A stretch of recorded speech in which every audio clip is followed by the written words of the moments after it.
বাবাই কই গেল? বাবা, বাবা, না মনে হয় এখনো আয়নি। এই শীতের রাত এতক্ষণ বয়ে থাকতে ভাল লাগে? ভাত রাইন্দা থুইয়া ভাত না যাবো ঠান্ডা হইয়া। দূর, আমার তো চিন্তা কিসের, আমার খাওয়া তো আমি খাইয়ে লইছি। বাবা আয়া ঠান্ডা ভাতে খাইব, আমি একটু গেম খেলা যাই শুয়া পড়ি। তুমি সেই কখন গেছো আর এখন আইলা? আবার দেখি মনটাও খারাপ, কিছু কি হয়েছে? কি কোমরে মা, বলার মতো নয়। এই তো আমার অসুখ হয়েছিল, 50,000 টাকা মহাজনের কাছে আনছিলাম ধার, দিতে পাইনি। এরকম চাপ দিয়েছে রে মা, বলার মতো নয়। আমার মাথায় কি করতেছে রে মা, কি করি? টাকাটা আজকে রাত্রের মাঝে দিতে গো মা, আমি কি করি? এটা আবার কেমন কথা? টাকা পাইবো, টাকা নিব, মানুষের সময় তো দিতে হইব, আজকে রাত্রের মধ্যে দিতে হইব। এটা কইলে কি পাইবো নাকি? মানুষ কি টাকা ঘরে নিয়ে বসে থাকে? মানুষের সময় দেওয়া লাগে না টাকার জন্য? কেমন মহাজন এটা যে মানুষের উপর এরকম জুলুম করে? মারে দিন হয়েছে তো অনেক, এতে কি বলবো, বলার মতো নাই। মানলাম যে অনেক দিন হয়েছে, এই জন্য মানুষ কিছু সময় তো দেয়। হুট করে ডেকে নিল আর হুট করে করলো যে রাত্রের মধ্যে দিতে দিব। এটা কোনো কথা হইলো? রাত্রের মধ্যে মানুষ টাকা দেবে এতগুলো টাকা? মারে মহাজন নাই, আমি কি করি মা, আমার তো কিচ্ছু ধরতেছে না। আচ্ছা শুনো বাবা, তুমি কোনো চিন্তা করো না। আসো তোমার মহাজন, তোমার মহাজনের সাথে আমি কথা বলবো, যা করা লাগবো আমি বলবো, তুমি খালি সব শুনবা, তুমি কোনো চিন্তা করো না। হ্যাঁ, ওই ভাবে আপনি চিনেন না? না, আপনি টাকা দিচ্ছেন, আপনি চিনেন না?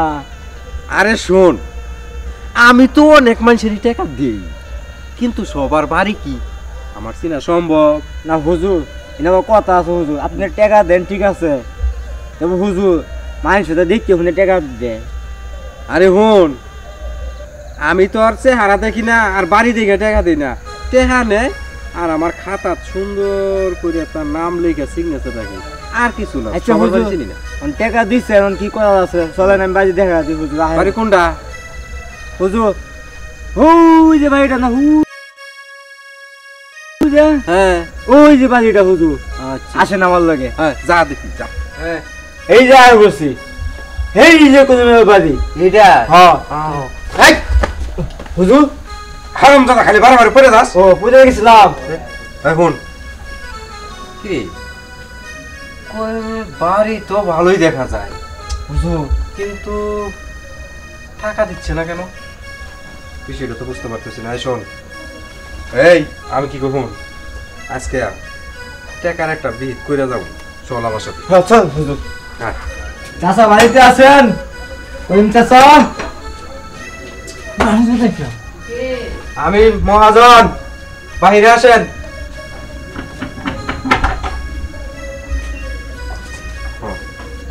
আসসালামু আলাইকুম। ওয়ালাইকুম আসসালাম। চাচা, টাকা পয়সা তো দিলেন না। টাকা পয়সা ভালো করতেই না, করলে দিয়ে এলাম।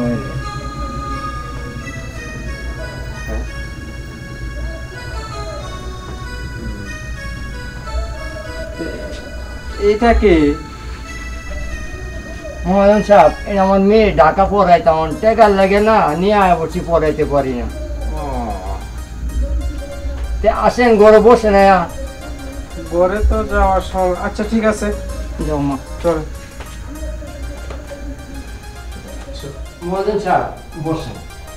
হ্যাঁ বসতেছি, বসেন। না না না বসেন। আচ্ছা, আপনি আমার টাকা পয়সা দিচ্ছেন না কেন? বিষয়টা কি? নাকি টাকা দিবেন না? আশ্চর্য, আপনি আমার দিকে তাকাই আছেন কেন? শোনেন, টাকা পয়সা আপনারা দিব ঠিক আছে, হ্যাঁ। মানলাম আপনি টাকা পান, তো টাকা দেওয়ার মতো সময় তো দিতে হবে। আপনি যে টাকা চাইতেছেন, এটা কি টাকা চাওয়ার সময়? আপনার টাকা মানুষ দিবে কেমনে? আপনি যে টাকা চান, আজকে রাতের মধ্যে আপনার টাকা ম্যানেজ করে দিতে হবে। টাকা কি গাছের পাতা যে চাইলা দিয়ে দিল চাকরি দিয়ে পাইলা? এই মেয়ে, তুমি বেশি কথা বলো না। শুধু যে আজকে টাকা চাইছি এটা তো এমন কোনো কথা না। টাকা তো অনেক আগে থেকে চাইতেছি। কতদিন হয়েছে আমার টাকা দিছি, আর তুমি আজকে বলতেছো টাকা গাছের পাতা, যারা দিলেই পড়ে। তুমি তো আসলে বেশি কথা বলো।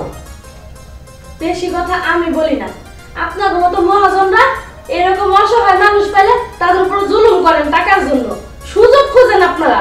আপনারা চানই যে তো আপনাদের কাছ থেকে মানুষ অল্লার মতো হাত পেতে টাকা নেয়, তারপর আপনারা তাদের সাথে অত্যাচার করতে পারেন।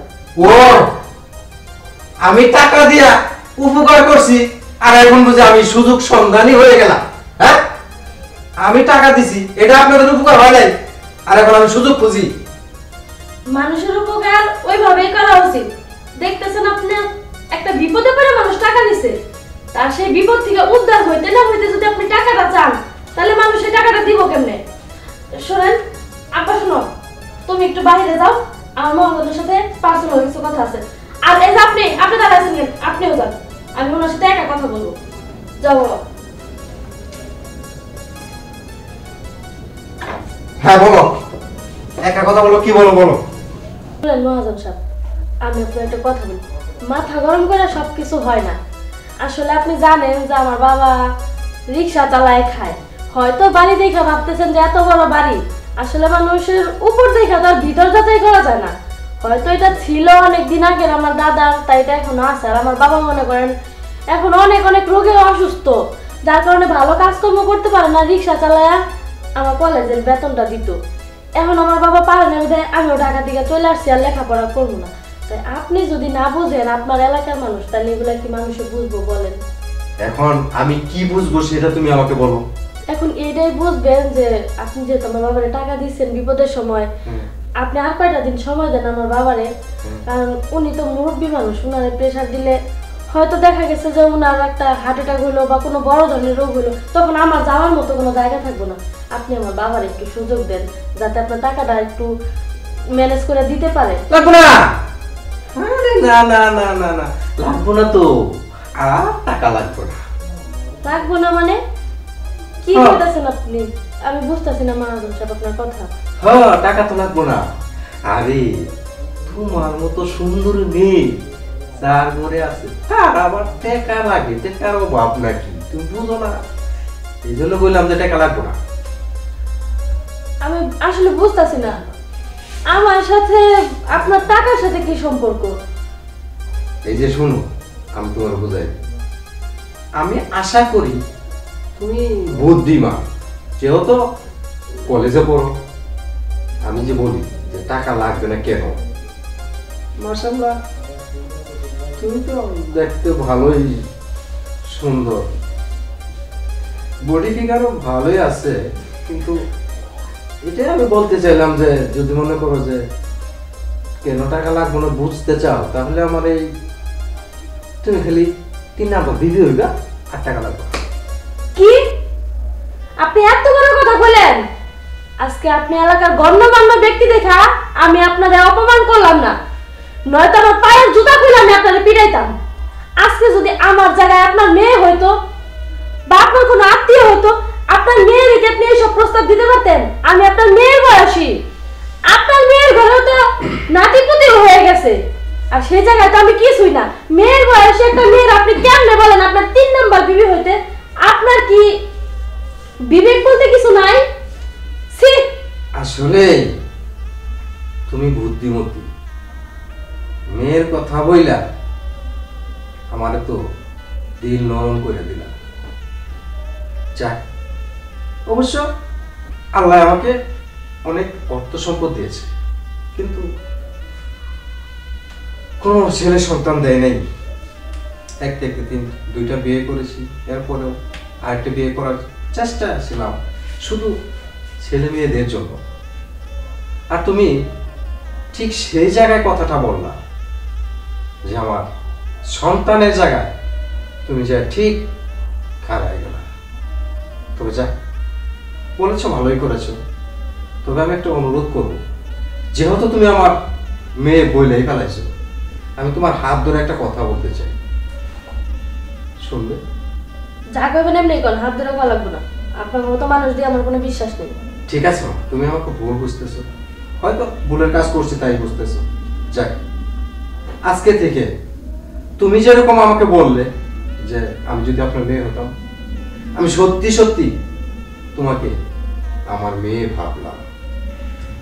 আর যত কলেজের খরচ, লেখাপড়া, যা খরচ আছে, তোমার সংসার খরচ সম্পূর্ণ আমি চালাবো।